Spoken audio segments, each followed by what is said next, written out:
hoy con Cristo a solas conversar.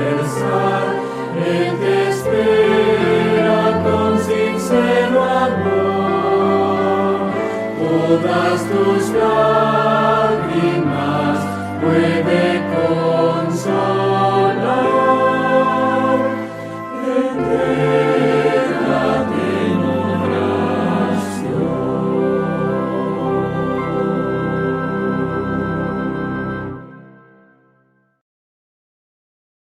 Buenas noches, bienvenidos a un tema en medio de la semana. Semana de trajín, semana de inquieta, semana de preocupaciones, o tal vez semana de alegría, semana de esperanza, de fe en que nuestro Señor Jesús viene pronto. Vamos a orar para comenzar a estudiar una porción de la palabra de la Escritura. Oremos. Señor Jesús, gracias porque hasta ahora, Señor, nos has bendecido, nos has dado lo que necesitamos y estás preparando a tu pueblo para cosas mayores. Pero sobre todo, Señor, que nos prepares con fe en nuestro corazón, que coloques tu ley en medio de nuestro corazón para que nunca nos apartemos de ti, pese en las circunstancias. Que tu palabra sea entendida en el nombre de Jesús. Amén. Un tema muy hermoso que muestra la divinidad que está con la humanidad es cuando el Señor se transfigura delante de sus discípulos. Y esto lo vemos en el libro de Lucas 9, versículo 28 al 36. Aquí el Señor se lleva a tres escogidos, lleva a Santiago, a Pedro y a Juan, a un monte alto, pasan la llanura, pasan por todo sendas escarpadas y llegan por fin al monte donde Él quería que orasen con Él. Estos tres discípulos, el Señor quería mostrarles cómo acercarse más a Dios, a nuestro Padre, a nuestro Creador, nuestro sustentador, por medio de la oración. A veces nos parece incómodo orar, a veces nos parece aburrido, en ocasiones parece que no es algo que está en nosotros, pero sí podemos hacer que sea parte de nuestro diario vivir. Se puede colocar o se puede hacer un hábito para orar a nuestro Señor, así como hacemos hábitos que no nos nutren, no nos sirven para nada, pero la oración se puede volver un hábito, así como el ejemplo que dio nuestro Creador. Aquí nos dice en el versículo 30, y aparecieron dos varones que hablaban con él, eran Moisés y Elías. ¿Por qué apareció Moisés y Elías en ese momento en que el Señor fue a orar a ese monte? ¿Cuál era el objetivo de que aparecieran estos personajes? Y podemos notar de que ya se acercaba la muerte de nuestro Señor. Si vemos más adelante el contexto de los pasajes, vemos más adelante, vemos que ya se acercaba la Pascua, que era el sacrificio de nuestro Creador por nosotros. Entonces, natural de que el Señor en esa angustia, porque aunque era divino, también era humano. ¿A quién no le duele o quién no siente rehuir de un asesinato, de una muerte? Somos humanos. Nuestro Señor compartía la humanidad con nosotros. Pensaba en esa muerte que iba a tener, pero siempre se aferraba en oración a su Padre porque era la voluntad de que el ser humano viviese eternamente por la sangre y muerte de su Hijo. Los discípulos, Pedro y Juan, como que no entendían el tema, pero en caso de orar con su Señor, lo que hicieron fue que se durmieron. Actualmente nosotros, el Señor nos está dando un ejemplo de cómo debemos aferrarnos a nuestro Creador para cuando lleguen las tinieblas, para cuando lleguen estos tiempos tenebrosos, porque en ese momento cuando ellos estaban allá, estaba atardeciendo, dice el deseado de toda la gente, estaba oscureciendo. Llegaron las tinieblas y ellos en el cansancio del camino, en vez de apoyar a su maestro en oración, se durmieron. Más adelante ven que están dos hombres hablando con su Señor. ¿Quiénes eran estos hombres? Moisés y Elías. ¿Para qué los envió el Señor? ¿Para qué los envió el Padre a Jesús? Ya nosotros, la mayoría, conocemos esta historia, y es para animar al Salvador a dar ese paso. Vamos a las Escrituras que nos hablen ellas mismas qué nos quiso decir con estos dos personajes. Busquemos Deuteronomio capítulo 3, verso 25, y nos dice, aquí habla Moisés, que estaba a punto de entrar a la tierra prometida y no pudo entrar por su pecado. Te ruego que me dejes pasar a ver esta buena tierra, que está del otro lado del Jordán. Es hermoso el monte y el Líbano. Moisés, tanto luchar para ver esa tierra, pecó y no pudo entrar, pero murió.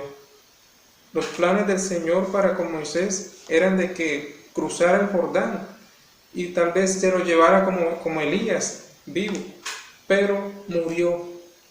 Pero los planes del Señor son eternos. Lo vemos en Efesios 3:20. Efesios 3:20 nos dice, y aquel que es poderoso para hacer infinitamente más que todo cuanto pedimos o entendemos por el poder que actúa en nosotros, ese es nuestro Salvador, ese es nuestro Dios. Los planes de Moisés eran cruzar a la tierra, aquella tierra hermosa, pero por su pecado no pudo entrar. Pero los planes del Señor para él eran más allá, hasta el punto de que lo resucitó de los muertos y se lo llevó al cielo. Lo mismo sucedió con Elías. Los planes del Señor para Elías eran planes grandes, pero él miraba, cuando estaba todo apesadumbrado, temeroso, miraba solamente lo que estaba a su frente. Pero los planes de Dios para con Elías eran llevárselo, y se lo llevó. Estos dos personajes animaron, le recordaron al Señor de que Él vino a morir por aquellos seres desagradecidos, aquellos seres que no tomarían en cuenta su sacrificio, pero que muchos sí lo aceptarían, que muchos morirían por su nombre, que muchos estarían vivos en estos tiempos en los que estamos, el tiempo que el Señor tiene predestinado para la humanidad. Estarán muchos vivos, como Elías. El Señor tomó la copa de la muerte por nosotros. Pero los discípulos no entendían esto. Pero en su misericordia el Señor les permitió ver esa gloria, esa majestad, hasta el punto de hablarles. Y aquí dice, miren, en el verso 36, cuando cesó la voz, hallaron que Jesús estaba solo. En el 35 dice, y desde la nube una voz dijo, este es mi Hijo, mi elegido, escuchadlo a Él.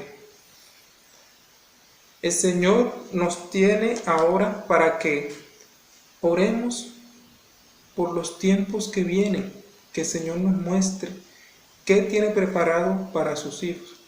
¿Y cómo nos va a mostrar eso? A Juan, a Santiago y a Pedro les habló por medio de una nube. ¿Y a nosotros cómo nos está hablando? Por medio de su palabra, ¿cierto? Por medio de las santas escrituras. Pero, ¿qué tiene que ver esto con la oración? Si vemos el contexto de este pasaje, Pedro, Santiago y Juan se durmieron. Cuando despertaron, ya los dos, dice el deseado de toda la gente, Elías y Moisés se alejaban.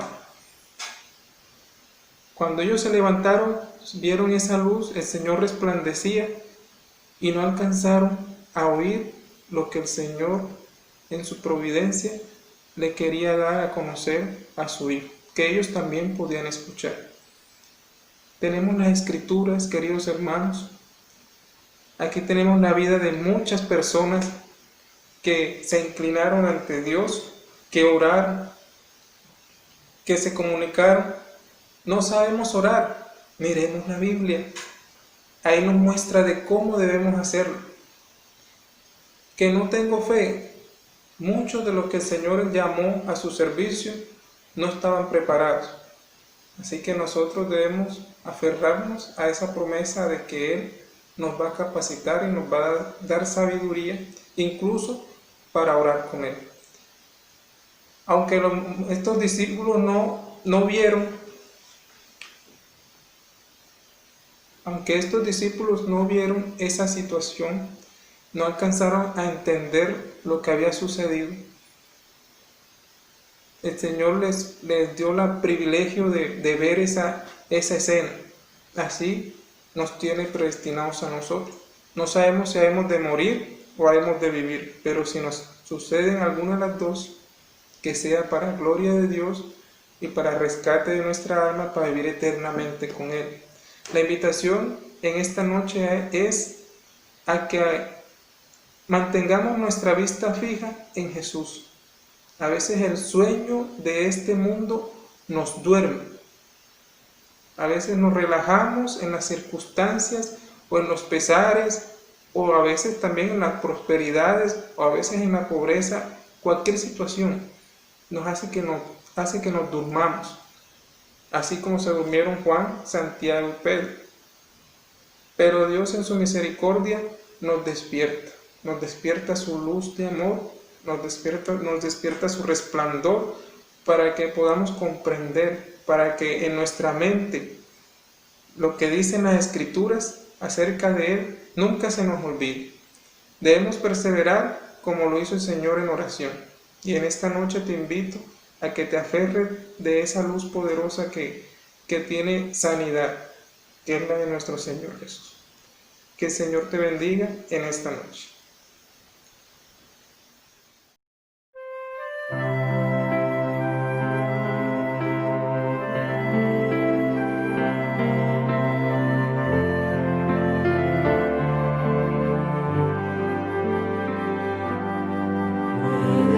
Hoy con Cristo a solas conversar, Él te espera con sincero amor, todas tus